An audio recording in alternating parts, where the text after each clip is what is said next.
Stress, anxiety और हमेशा चलती हुई एक ओवर थिंकिंग वाली मशीन। वैसे तो हमारी जनरेशन आज सबसे बहुत ज्यादा कनेक्टेड है, पर खुद से सबसे ज्यादा disconnected. We are living in an era of mental noise. But what if I tell you that thousands of years ago, our ancestors figured out a cosmic hack to silence this noise?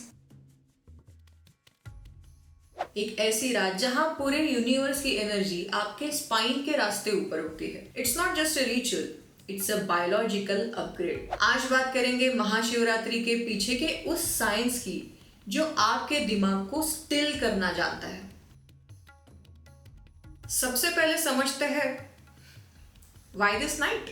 आप सब तो जानते ही हैं कि 22 दिसंबर से उत्तरायण शुरू हो चुका है। उत्तरायण में हमारी पृथ्वी नॉर्दर्न हेमिस्फीयर की तरफ झुकने लगती है अगले 6 महीने तक। फरवरी मार्च के महीने में अर्थ का नॉर्दर्न हेमिस्फीयर इस तरह से टिल्ट हो जाता है कि हमारे शरीर में नेचुरल तरीके से एक एनर्जी का अपवर्ड सर्ज होता है। आपको महाकुंभ का वीडियो याद है, द प्लैनेटरी अलाइनमेंट? वैसे ही कुछ होता है शिवरात्रि के रात को।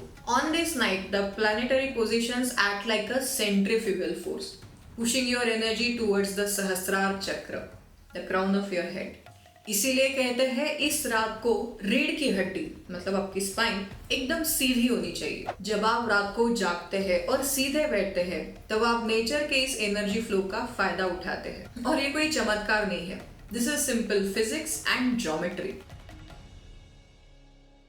हमने शिवा को भगवान के रूप में ही देखा है, साकार रूप जो हम इमेजिन कर सकते हैं। लेकिन कई जगहों पर भगवान शिव को अद्वैत रूप में भी पूजा जाता है और शिव की उनकी एक अलग व्याख्या है। विज्ञान भैरव तंत्र और हमारे उपनिषद कहते हैं शिवा इज शव, that which is not. In modern science we call it as quantum vacuum. It is the emptiness from which everything is born. हमारा मन बंदर की तरह कभी पास्ट में कभी फ्यूचर में बस उछलता रहता है। क्या ये सही है? क्या उसे स्थिर करने की आवश्यकता नहीं है?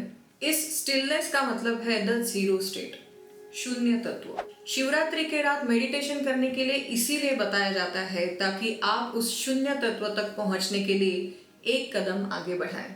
तो ध्यान करते समय आप प्लैनेटरी पोजीशंस और शरीर में सर्ज ऑफ एनर्जी की मदद से अपने न्यूरॉन्स को ट्रेन कर रहे होते हो to reach that stillness, to reach that zero point. Research studies कहती है डीप मेडिटेशन हमारे एमिगडाला जो हमारा डर और गुस्से को कंट्रोल करता है उसे शांत कर देता है और प्री फ्रंटल कॉर्टेक्स को एक्टिवेट कर देता है। इसीलिए इस शिवरात्रि की रात को ध्यान जरूर कीजिए।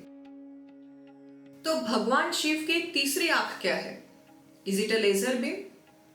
नहीं, it is the inner vision. जब बाहर की पूरी दुनिया का नॉइज बंद होता है तब ये इनर विजन खुलती है। The crescent moon on his head represents the soma, the piece of nectar. It symbolises that even when the world is chaotic, your mind can remain as cool and calm as the moon. आज के youth को dopamine detox की जरूरत है।